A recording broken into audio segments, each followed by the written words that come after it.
Ayu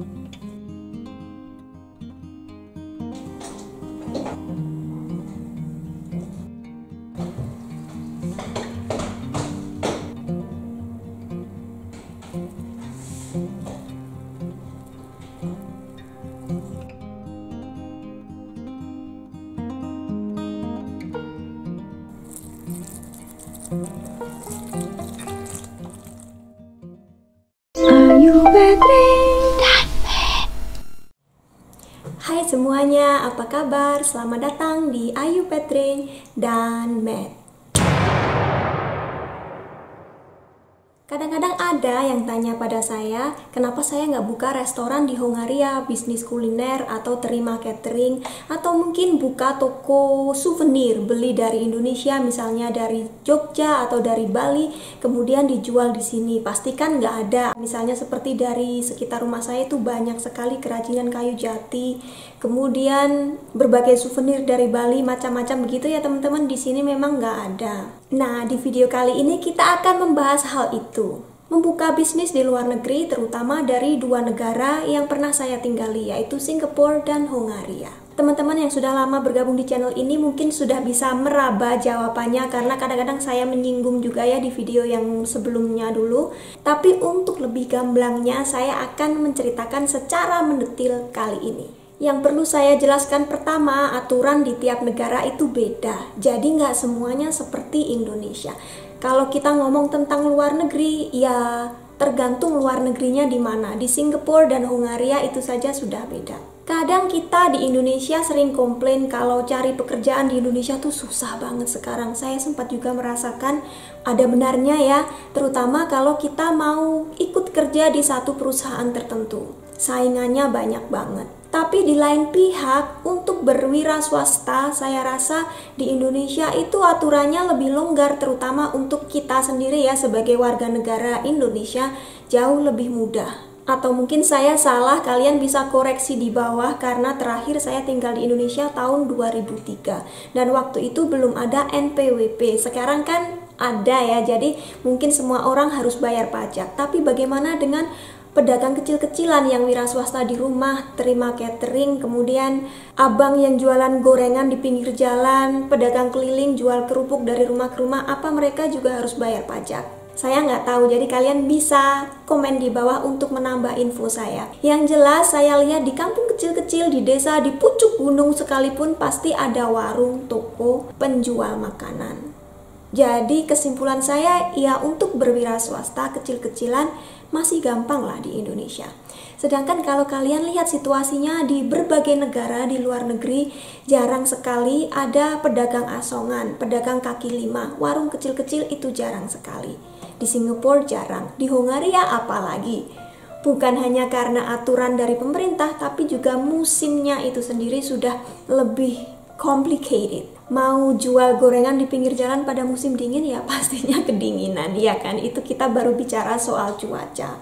Kemudian kalau kita membicarakan tentang aturan dari pemerintah, kebanyakan negara maju itu pasti aturannya lebih banyak. Jadi untuk yang belum terbiasa ya bisa dibilang ribet, terutama untuk bisnis kuliner. Tidak hanya untuk membentuk badan usahanya ya, kalau mau punya restoran, ada standar kebersihan yang harus kita penuhi kalau kita ingin membuka bisnis makanan. Nggak cuma dari makanannya itu sendiri, tapi tempat kita mengelola makanan juga penting. Bagaimana cara kita menyimpan bahan-bahan makanan. Jadi kalau daging nggak disimpan di kulkas, dibiarkan di luar saja, teorinya ya akan basi begitu. Jadi kita kemungkinan ya nggak akan dapat izin kalau nggak punya kulkas. Punya kulkas pun cara menyimpan makanan masih akan diperhatikan.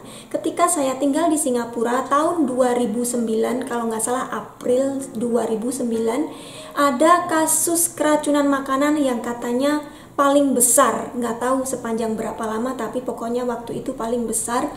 Ada seorang penjual rojak India. Rojak di sana itu, apalagi rojak India, meskipun namanya mirip, rojak India ini nggak sama dengan rojak Indonesia. Mungkin buah-buahnya sedikit ya, sayurannya sedikit, yang ada banyak bermacam-macam gorengan, kemudian kita tinggal pilih mau ini, sama penjualnya dipotong-potong, kemudian diguyur sausnya. Dan rasa sausnya beda sekali dengan di Indonesia, tapi enak juga. Saya suka.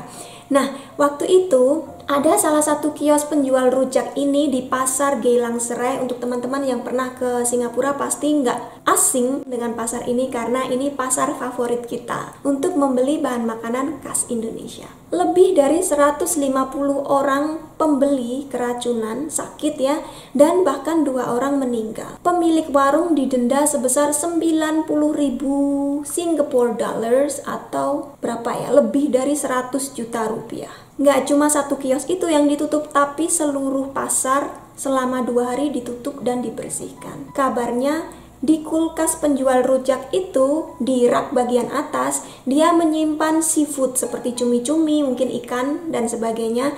Kemudian di bawahnya ada berbagai macam bahan makanan lainnya. Otomatis kalau kita menyimpan seafood di plastik itu kan kadang airnya netes ya, itu jatuh ke bawahnya, meracuni bahan-bahan makanan yang ada di bawahnya, itu bikin orang sakit. Untuk mencegah hal-hal seperti itu, jadi pemerintah mengadakan inspeksi apakah penjual makanan ini memang benar-benar layak untuk berjualan. Jadi kita memang nggak bisa seenaknya buka warung di depan rumah atau jualan gorengan di pinggir jalan. Ya pasti kita akan diciduk oleh pemerintah.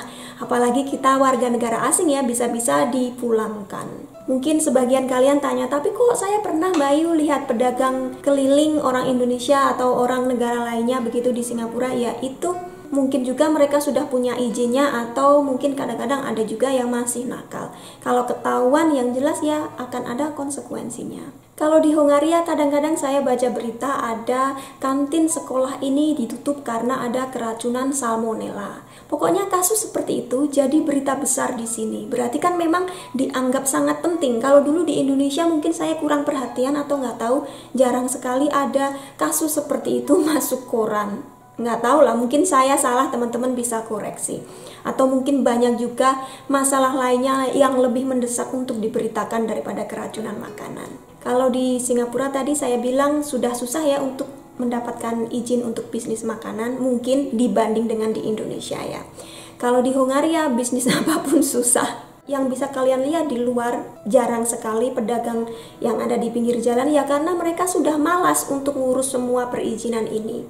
Di Hongaria berapapun pendapatan yang kita terima, kita harus bayar pajak. Jadi kalau kita mau jual 10 bakwan goreng, ya harus ada bayar pajak. Males lah.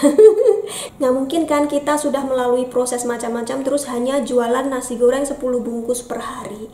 Itu kan nantinya berat di ongkos. Dan sebenarnya di Hongaria masalah yang kedua untuk berbisnis makanan, terutama makanan Indonesia, adalah karena orang sini masih asing dengan kuliner Indonesia. Ini fakta ya teman-teman, bukan karena merendahkan negara kita, enggak, karena Indonesia dan Hongaria itu jauh sekali. Jadi orang Hongaria belum terlalu kenal dengan Indonesia, sementara di Indonesia pun belum terlalu kenal dengan Hongaria. Di sini orang Indonesia masih relatif sedikit, mungkin nggak sampai 5.000 orang. Saya sudah tanya beberapa orang, tapi belum ada angka yang pasti ada berapa gitu ya. Pokoknya di bawah 5.000. Dan mereka ini tersebar di berbagai wilayah Hongaria, nggak cuma di Budapest saja. Orang Cina ada lebih dari 30.000 di sini. Orang Vietnam juga ada lebih banyak. Kemudian Korea Selatan juga. Katanya tahun ini akan ada sekitar 50 pabrik dari Korea. Samsung, LG, Hankook Tire, apalagi lah, pokoknya saya nggak hafal nama-nama perusahaan Korea, tapi banyak sekali. Kalian ke kota, banyak restoran Korea, banyak restoran Cina, Vietnam, dan Thailand. Tapi restoran Indonesia jarang sekali. Mungkin ada 1 di seluruh Hongaria. Jadi begini, mungkin orang lokal belum banyak yang tahu makanan Cina. Tapi saya rasa sekarang ya sudah sih ya, tapi dulunya ya yang jelas hanya dengan modal ada banyak sama-sama orang Cina, sama-sama orang Korea begitu, restoran mereka bisa bertahan sampai lama, sampai akhirnya mampu menarik pengunjung lokal orang Hongaria. Tapi kan itu butuh waktu, butuh modal yang banyak. Jadi nggak semua orang mampu ya. Restoran Indonesia kita mau jualan gado-gado, mereka nggak tahu gado-gado itu apa. Ya mungkin ada beberapa orang yang mau mencoba, orang yang berduit kan. Tapi kalau orang yang pas-pasan, ini makanan apa, nanti mau coba, buang-buang duit gitu. Pokoknya dari segi itu ada juga masalah kan. Dari dulu pertama saya tinggal di sini tahun 2003, Di Budapest kadang-kadang bermunculan satu restoran Indonesia, maksimal 2 begitu. Bahkan sampai masuk majalah lokal, website kuliner di sini, reviewnya bagus, pelayanan ramah, makanan enak. Tapi ya akhirnya satu persatu itu tutup. Ya masalahnya ya susah memasarkan makanan.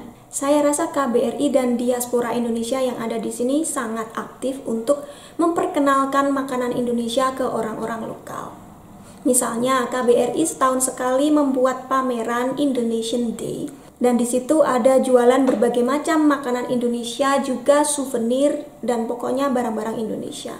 Selalu ramai. Kadang-kadang KBRI melakukan kunjungan ke sekolah-sekolah di Hongaria, ke berbagai kota gitu, bikin demo memasak, kemudian orang-orang di sekolah boleh mencoba makanannya dan dikasih resep. Jadi mungkin mereka bisa membuat di rumah.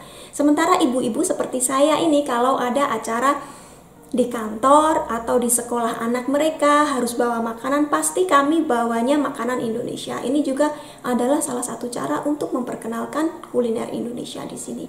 Tapi ya semua itu butuh waktu, dan karena orang Indonesia nggak ada seberapa banyak di sini, jadi ya mungkin belum terlalu efektif. Kalau dibandingkan dengan makanan Korea misalnya, orang sini sudah mulai banyak nonton drakor masuk TV, jadi kan mereka sudah nggak asing lagi dengan konsep kimchi misalnya seperti itu. Jadi untuk proses ini kita juga sebenarnya butuh bantuan dari pemerintah, tapi pemerintah kita sendiri di Indonesia kan masih ada prioritas lainnya yang harus didahulukan daripada memperkenalkan masakan di Hongaria. Seperti saya bilang tadi, hubungan Indonesia dan Hongaria itu kan belum terlalu dekat, sayangnya.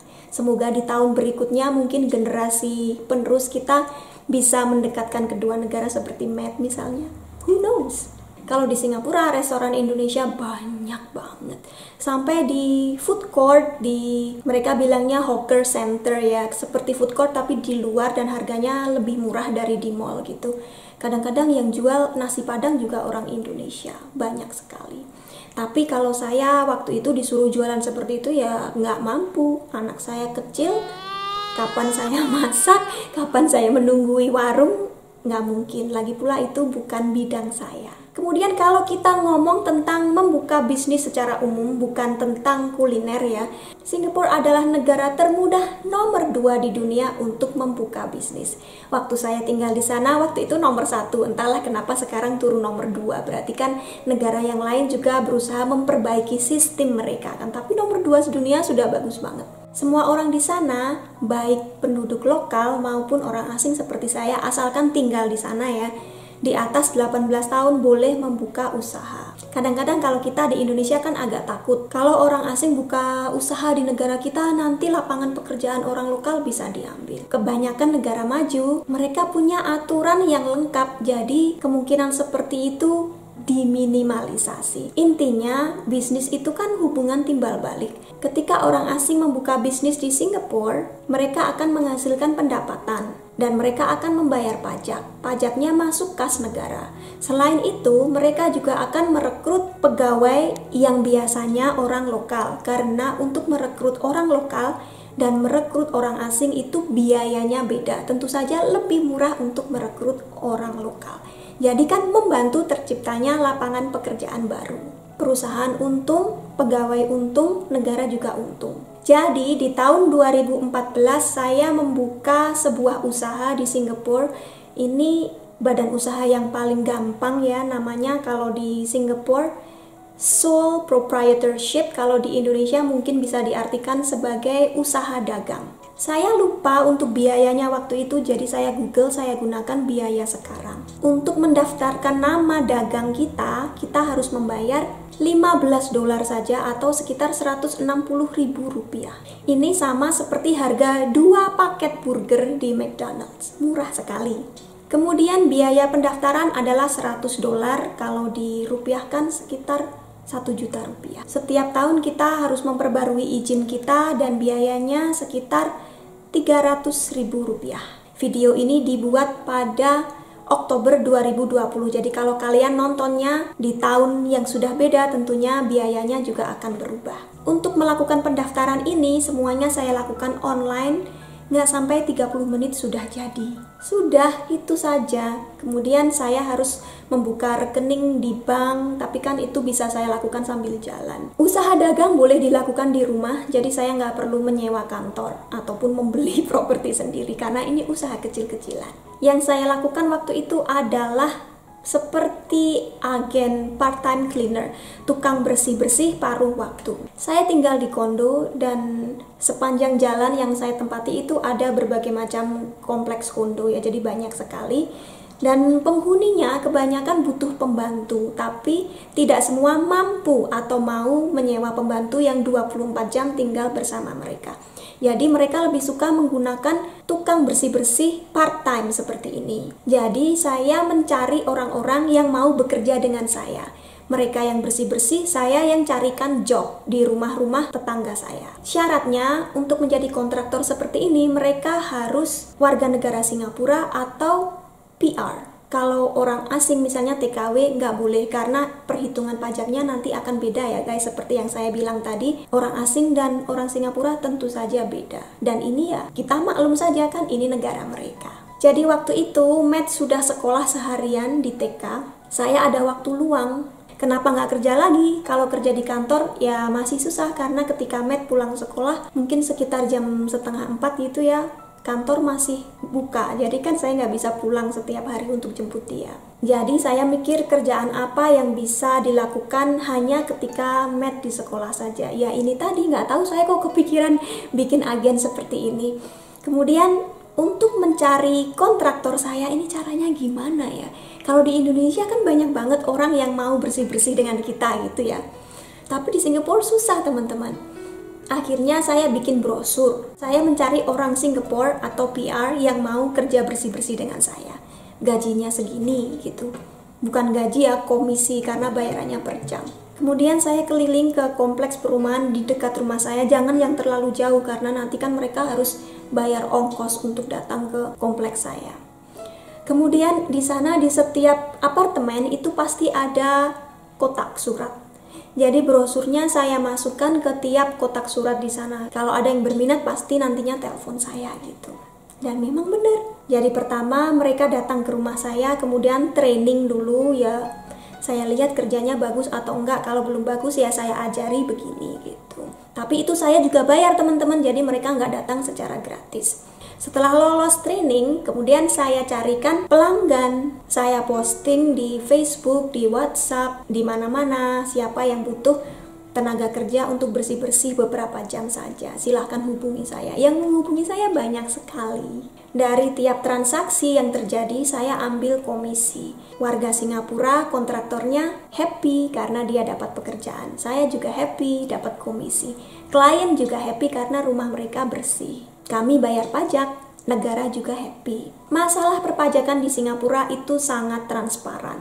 Dalam setahun kalau bisnis kita pendapatannya bruto, pendapatan kotor, kurang dari $22.000, kita tidak usah membayar pajak.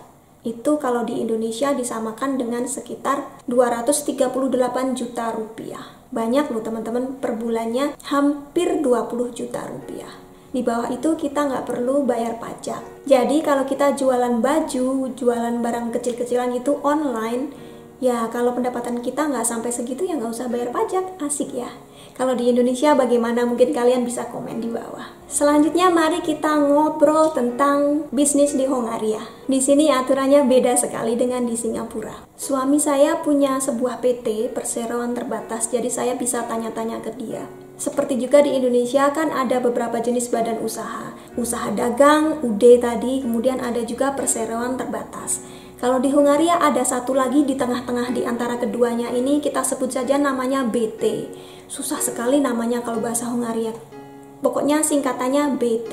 BT ini harus punya 2 pegawai, satu pemilik, satunya lagi ya pegawai siapa saja. Berdasarkan pendapatan kita bisa memilih bentuk badan usaha yang kita mau bikin. Kalau pendapatan di atas 1 miliar rupiah selama setahun, kita harus bikinnya PT, nggak boleh milih BT ataupun usaha dagang. Dan untuk bikin PT ini, kita harus punya modal. Kemudian kita harus menyewa pengacara.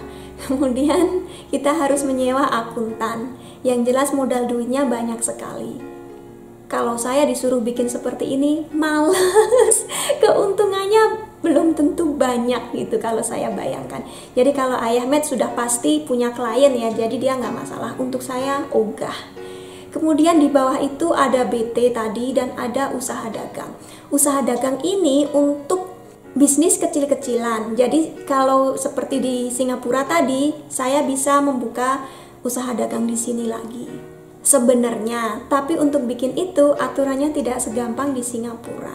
Di sini semua orang harus bayar pajak. Meskipun kita jualan 10 bungkus nasi goreng, kita kena pajak. Kemudian kita jualan di pinggir jalan, kita jual apa-apa, jual diri. PSK itu juga harus bayar pajak. Salah satu kewajiban lainnya adalah memberikan kwitansi, karena sebagai bukti setiap orang yang melakukan bisnis harus bisa memberikan kwitansi. Termasuk penjual di pasar begitu ya, kalau mereka nggak kasih kita kwitansi bisa didenda. Kadang-kadang ada petugas pajak yang nyamar jadi pembeli di pasar begitu. Ternyata penjualnya lupa kasih kwitansi, ya kena denda. Terus kadang ada lagi PSK, itu mereka juga harus kasih kwitansi. Jadi saya nggak tahu apakah petugas pajak juga coba servis mereka kemudian minta kwitansi. Kalau nggak punya kwitansi terus didenda, nggak tahu ya. Pokoknya semuanya harus kasih kwitansi. Setiap ada transaksi bisnis harus bayar pajak, kan itu tadi. Jadi sekarang peraturan baru di sini, ketika kita memberi kwitansi, kopian dari kwitansi kita akan langsung secara otomatis dikirim ke kantor pajak. Jadi kita nggak bisa ngeles, nggak mau bayar pajak, nggak bisa. Untuk melakukan proses seperti ini pastinya kan setiap badan usaha juga harus punya aplikasi. Kemudian mereka juga harus melek internet.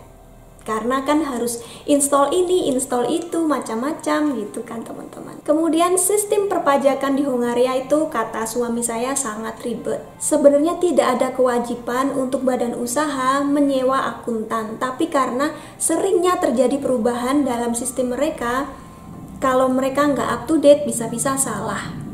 Misalnya pajak ini kelewatan, pajak ini lupa bayar begitu.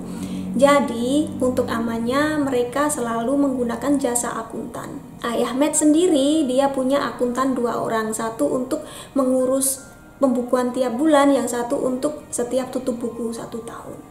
Untuk membayar kedua akuntan ini saja, setiap bulan dia habis 45.000 forin. Kemudian untuk buka rekening bank itu juga sama lagi, harus bayar ini itu. Tapi kayaknya sekarang di Indonesia juga sama ya teman-teman. Setiap bulan kita harus bayar biaya administrasi untuk nabung di bank. Kalau di Singapura sampai sekarang itu tidak ada biaya administrasi bulanan untuk orang biasa seperti kita. Kecuali kalau untuk badan usaha ya memang ada, tapi itu pun nggak banyak. Untuk Ayah Matt di sini biaya rekening bank saja setiap bulannya ada kalau nggak salah 500.000 rupiah untuk punya akun bank di situ. Jadi ketika kalian lihat saya panen buah di rumah Tias, teman saya di sini ya, buahnya banyak sekali, buah plum berjatuhan ke lantai. Kadang-kadang ada yang nanya kenapa buahnya nggak dijual?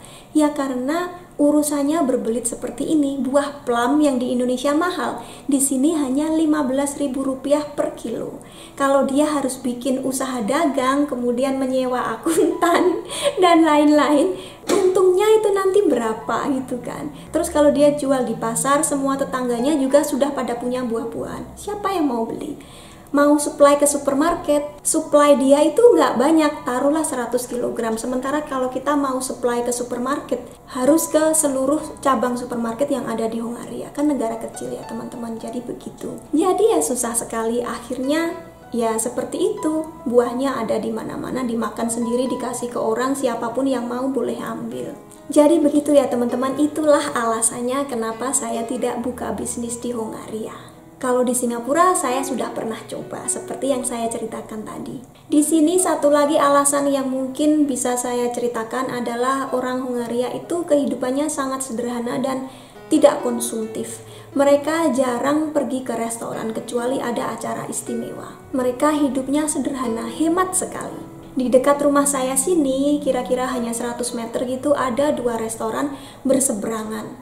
Selama saya tinggal di rumah ini sudah 5 tahun ya, kayaknya mereka sudah berganti pemilik beberapa kali. Restoran Hongaria jadi restoran Korea, sekarang jadi restoran Cina, dan kayaknya selalu sepi. Yang di seberangnya dulunya restoran Kroasia, kemudian diganti dari restoran Vietnam, setelah itu tutup. Sampai sekarang belum ada lagi yang menggantikan mereka. Jadi bisnis makanan memang kurang menjanjikan kalau di sini. Padahal tempatnya ada di pinggir jalan besar, bukan di depan rumah saya ya. Kalau rumah saya ini kan memang di pinggir jalan kecil, tapi kita keluar ke jalan besar dan itu gede sekali jalan raya dan ada kompleks perkantoran gitu. Tapi ya tetap saja kedua restoran itu selalu bangkrut. Jadi begitulah, setiap tempat, setiap negara pasti aturannya berbeda. Kalau kalian tinggal di Indonesia, ya mungkin kalian bisa mencoba berwira swasta. Ada banyak sekali pekerjaan yang bisa kalian lakukan, termasuk mungkin menjadi YouTuber seperti saya. Kalau memang bekerja di kantor sulit untuk didapatkan. Tetap semangat, semoga video ini bermanfaat dan sampai ketemu di video berikutnya. Bye-bye!